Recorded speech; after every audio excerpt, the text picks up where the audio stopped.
T twenty বিশ্বকাপের আগে আরেকটি মাত্র ম্যাচ বাংলাদেশ পাচ্ছে নিজেদের জ্বালিয়ে নিতে।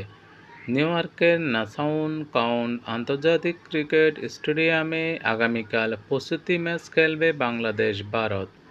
ম্যাচের ভেন্যু দেখে যেন তা বর্ণনা করার ভাষা হারিয়ে ফেললেন নাজমুল হোসেন শান্ত।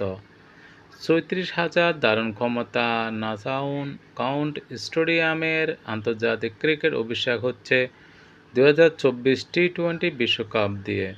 বিশ্বকাপে যুক্তরাষ্ট্রের যে ১৬ ম্যাচ হবে তার ৮টি হবে এই মাঠে।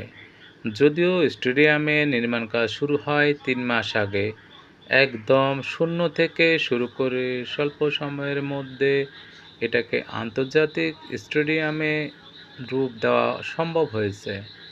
বিশ্বকাপে আবহাওয়া ফুটিয়ে তোলা হয়েছে দারুণভাবে।